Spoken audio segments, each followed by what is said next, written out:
দুঃস্বপ্নের সময় পার করছে সিরিয়ানরা।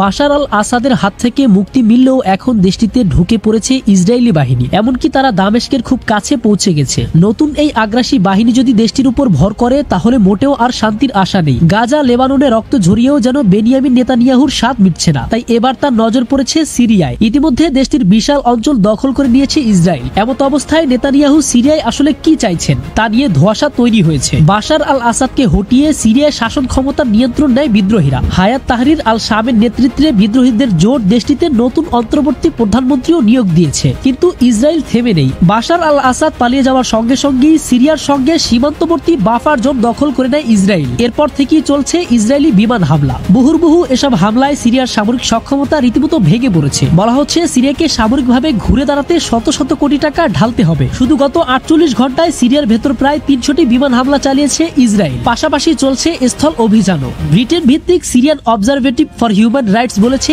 ইসরায়েলি হামলায় দুর্বল হয়ে পড়েছে সিরিয়ার বিমান বাহিনী। মিডল ইস্ট মনিটর এক প্রতিবেদনে জানিয়েছে ইসরায়েলি ট্যাঙ্ক কুড়িয়েতিরা ছাড়িয়ে এখন সিরিয়ার রাজধানী দামেস্কের উপশহরে পৌঁছে গেছে। এখন তাদের অবস্থান কাতনা থেকে মাত্র 3 কিলোমিটার ও দামেস্ক থেকে 20 কিলোমিটার দূরে। স্থানীয় সূত্র জানিয়েছে আরবা হিনাহ ও আল হুসেইনিয়াহের মতো দামেস্কের দক্ষিণাঞ্চলীয় বেশ কয়েকটি শহরতলি দখল করে নিয়েছে ইসরায়েলি বাহিনী। বিদ্রোহীদের প্রায় 2 সপ্তাহের অভিযানে পতন ঘটে বাশার আসাদের 24 বছরের শাসনের। সেই সুযোগ কাজে লাগিয়ে দখলদারিত্ব বাড়ানোয় মনোযোগী হয় ইসরায়েল। 1974 সালের চুক্তি ভেঙে ইসরায়েলি বাহিনী গোলান মালভূমির বাফার জোন দখল করে, এমনকি গোলানের কৌশল মাউন্ট হারমোনও দখলে নিয়েছে তারা। সিরিয়ার গোলান মালভূমি আজীবনের জন্য ইসরায়েলের অংশ হবে বলেও ঘোষণা দিয়েছেন নেতানিয়াহু। পরিস্থিতির সুযোগ নিয়ে ইসরায়েল নিজের মুখোশ ছেড়ে বেরিয়ে আসায় আঞ্চলিক বিভিন্ন দেশ এর নিন্দা জানিয়েছে। তবে তুরস্ক ও ইরানের নিন্দা নিয়ে ইসরায়েলের কোনো মাথা ব্যথা নেই, বরং দেশটি তাদের অভিযান অব্যাহত রেখেছে। এমনকি গাজায় প্রায় দ্বিগুণ পরিমাণ জায়গা দখল করে নিয়েছে ইসরায়েল। কিন্তু এ নিয়ে এখনো মুখে কুলু পেটে আছে হায়াত তাহরির আল শাম।